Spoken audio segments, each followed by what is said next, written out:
പ്രിയരെ, നിങ്ങൾക്ക് നമസ്കാരം. ഇവിടെ സൂചിപ്പിക്കുകയുണ്ടായി, ചോദ്യകർത്താവ് പ്രസംഗിക്കാൻ നിൽക്കരുത് എന്ന്.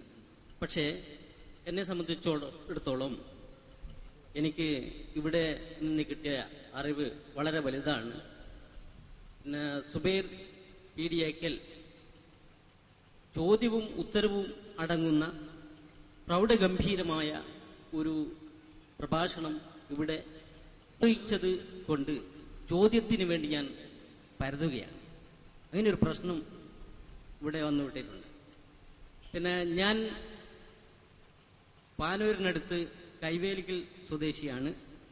പേര് ഗോവിന്ദൻ എടച്ചോളി, FRFന്റെ ജില്ലാ സെക്രട്ടറി, അതുപോലെ തന്നെ സർവോദയ മണ്ഡലം പാൻ യൂണിറ്റ് സെക്രട്ടറി, സാഹിത്യകാരനുമാണ്.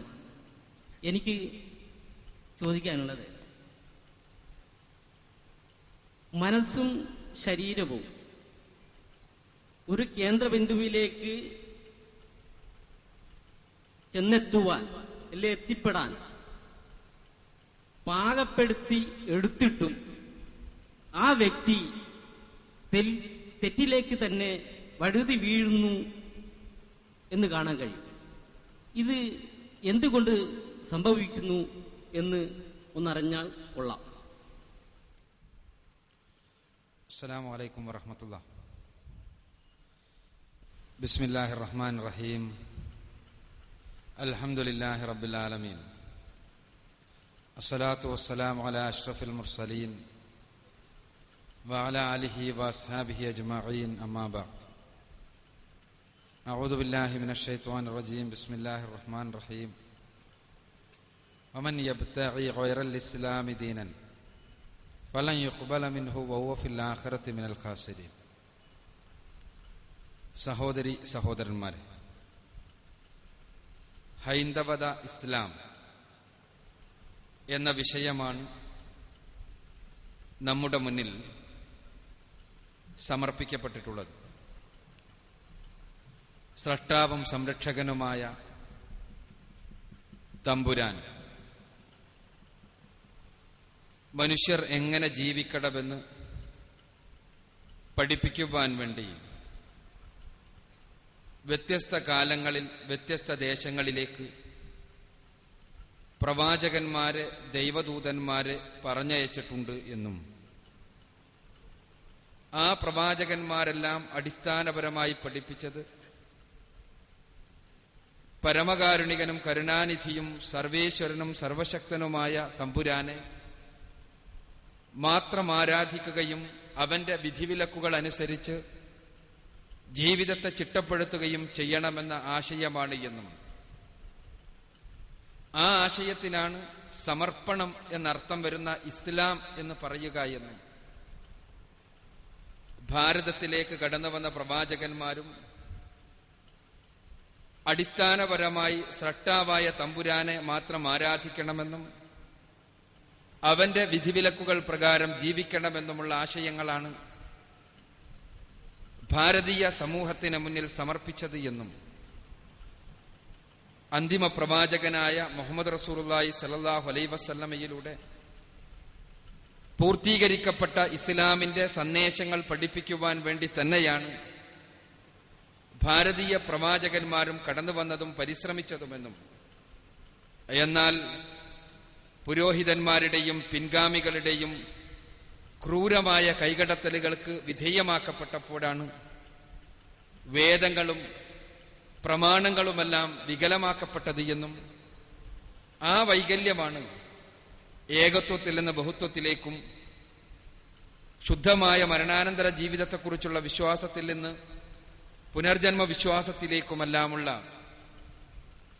വഴി പിരിയലുകൾക്ക് കാരണമായത് എന്നും അതുകൊണ്ട് തന്നെ ഭാരതീയ പ്രവാചകന്മാരടക്കമുള്ള ലോകത്തിന്റെ വ്യത്യസ്തങ്ങളായ ഭാഗങ്ങളിലേക്ക് കടന്നു വന്ന ദൈവദൂതന്മാരെല്ലാം പഠിപ്പിച്ച ആശയങ്ങളുടെ സമാഹാരം കളങ്കരഹിതമായി കൈകടത്തലുകളിൽ നിന്ന് മുക്തമായി ഇന്ന് ലഭ്യമാകുന്ന ദിവ്യ സ്രോതസ്സായ പരിശുദ്ധ ഖുർആനിൽ നിന്നും ചരിത്രത്തിന്റെ വെള്ളി വെളിച്ചത്തിൽ ജീവിച്ച് ലോകത്തിന് മാതൃകയായി തീർന്ന മുഹമ്മദ് റസൂലുള്ളാഹി സ്വല്ലല്ലാഹു അലൈഹി വസല്ലമയുടെ ജീവിതചര്യയിൽ നിന്നുമാണ് ഉപലബ്ധമാകുക എന്നും പരിശുദ്ധ ഖുർആനും പ്രവാചക ചര്യയും മനുഷ്യരെ കൃത്യമായ ദിശയിലേക്ക് ദൈവിക മാർഗദർശനത്തിലൂടെ നയിക്കുകയാണ് ചെയ്യുന്നത് എന്നും ആ സന്ദേശത്തെക്കുറിച്ച് ഗൗരവതരമായി പഠിക്കണമെന്നും മരണാനന്തര ജീവിതത്തിലെ രക്ഷയുടെ മാർഗമാണ് പ്രവാചകന്മാരെല്ലാം പഠിപ്പിച്ചത് എന്നതുകൊണ്ട് തന്നെ ആ പഠനം